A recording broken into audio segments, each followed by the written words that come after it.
আসসালামু আলাইকুম গাইস, আপনারা সবাই কেমন আছেন? আলহামদুলিল্লাহ, আমিও খুব ভালো আছি। আশা করি আপনারাও খুব ভালো আছেন। আজকে আপনাদের সাথে কথা বলবো 4-2-2 ফরমেশন নিয়ে। এই 4-2-2 ফরমেশন কিন্তু একটা জনপ্রিয় ফরমেশন। এই ফরমেশনটা কখনো কোনামি নার্ভ করে না, এবং এই ফরমেশন দিয়ে আপনারা লং বল কাউন্টার এবং কুইক কাউন্টার দুটোই খেলতে পারবেন। এবং এই লং বল কাউন্টারের জন্য আপনারা কোন জায়গায় কোন প্লেইং স্টাইলের প্লেয়ার রাখবেন এখন সেটা নিয়ে কথা বলবো, এবং আপনারা এই 4-2-2 ফরমেশনটা কীভাবে সাজাবেন সেটা নিয়ে কথা বলবো। সর্বপ্রথম যদি 4-3-2 ফরমেশনটা কীভাবে সাজাবেন সেটা নিয়ে যদি কথা বলি, সর্বপ্রথম আপনারা আপনাদের ম্যানেজারের এখানে যাবেন, তারপর দেখবেন চেঞ্জ ফরমেশনে যাবেন, ডিফল্টে ক্লিক করবেন। ডিফল্টে ক্লিক করার পর এই যে আপনারা এখানে চাপ দিয়ে এই যে নিজের ইচ্ছা মতো সবগুলো প্লেয়ার বসায় নিতে পারবেন। দেখেন, দুইটা ডিফেন্সিভ ডিএমএফ রাখবেন, দুইটা সিবি রাখবেন, একটা এলবি, একটা আরবি, দুইটা এএমএফ, দুইটা সিএফ রাখবেন। এখন আপনারা এই ফরমেশনে কীভাবে প্লেয়ার বিল্ড করবেন, কোন জায়গায় কোন প্লেইং স্টাইলে প্লেয়ার রাখবেন, এখন সেটা নিয়ে কথা বলি। সেটা নিয়ে কথা বলতে গেলে সর্বপ্রথম আমাদের প্লেয়ার আসে, আমরা জিকে নিয়ে কথা বলি। জিকেতে আপনারা গেমের ভিতরে দুইটা প্লেইং স্টাইলের জিকে পাবেন, একটা অ্যাটাকিং জিকে এবং একটা ডিফেন্সিভ জিকে।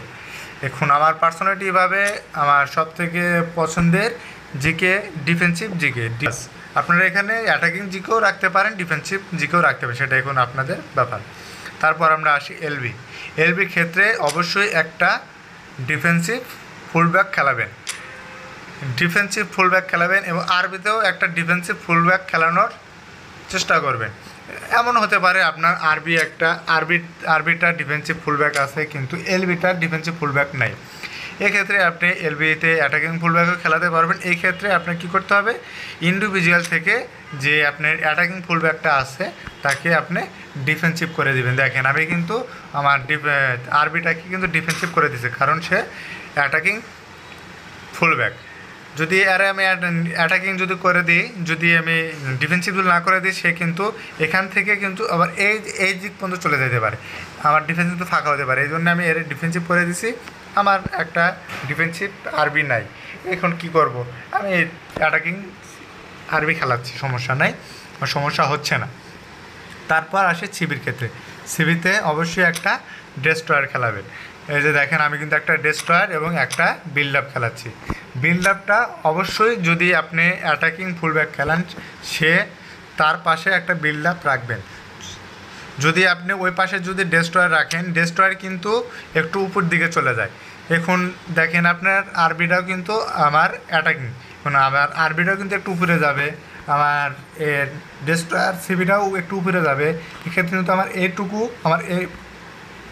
এইটুকু কিন্তু মনে করেন অনেকটা একদম ফাঁকা হয়ে যাবে। সেক্ষেত্রে একটা বিল্ড আপ রাখবেন, আমার বিল্ড আপটা সবসময় নিচের দিকে থাকবে, সে উপর দিকে ওঠে না। বাস, তারপর আমরা আসি ডিএমএফের কাছে। ডিএমএফে অবশ্যই একটা অ্যাঙ্করম্যান রাখবেন। অ্যাঙ্করম্যান না রাখলে কিন্তু আপনার ডিফেন্সে কিন্তু অনেক ভোগান্তি হবে। ডিএমএফে অবশ্যই একটা অ্যাঙ্করম্যান রাখবেন, এবং আরেকটা ডিএমএফ বক্স টু বক্স বা অর্কেস্ট্রেটর রাখবেন। আমার কাছে বক্স টু বক্স দিয়ে আমি ভালো পারফরমেন্স পাই, এই জন্য আমি বক্স টু বক্স রাখছি। এই যে দেখেন, ফ্রিতে একটা অ্যাঙ্করম্যান দিছে, আমি সেই অ্যাঙ্করম্যানটা আমার ডিএমএফে রাখছি, আমার ভালো একটা অ্যাঙ্করম্যান নেই। তারপর আসি আমরা এমএফের কাছে। এমএফ একটা অবশ্যই হোল প্লেয়ার এবং একটা ক্রিয়েটিভ প্লে মেকার বা প্রলিফিক উইঙ্গার খেলাবেন। দেখেন, আমার প্লাতিনে কিন্তু হোল প্লেয়ার, আমি তারে এমএফে খেলাচ্ছি। তারপর আমার মেসে কিন্তু প্রলিফিক উইঙ্গার, আমি তারে এমএফ খেলাচ্ছি। আমার কাছে কিন্তু একটা ক্রিয়েটিভ প্লে মেকারও আছে, আমি ক্রিয়েটিভ প্লে মেকারও খেলাই। যদি আপনাদের কাছে যদি প্রলিফিক উইঙ্গার না থাকে তাহলে ক্রিয়েটিভ প্লে মেকার খেলাবেন, যদি ক্রিয়েটিভ প্লে মেকার না থাকে তাহলে প্রলিফিক উইঙ্গার খেলাবেন, যদি দুইটাই থাকে তাহলে আপনার ইচ্ছা মতো যেমন একটা খেলাবেন। আমার কাছে পার্সোনালিটিভাবে একটা হোল প্লেয়ার একটা ক্রিয়েটিভ প্লে মেকার খেলালে এই ফরমেশনে ভালো পারফরমেন্স পাওয়া যায়। এটা গেল। তারপর আমরা আসি সিএফের কাছে। সিএফে দিয়ে আপনারা অবশ্যই দুইটা গোল প্রচার খেলানোর চেষ্টা করবেন, কারণ গোল প্রচারের কাজ হলো সবসময় ওপোনেন্টের ডি বক্সের কাছে থেকে খুব সুন্দরভাবে রান মেক করে ডিফেন্ডারকে ফাঁকি দিয়ে গোল দেয়।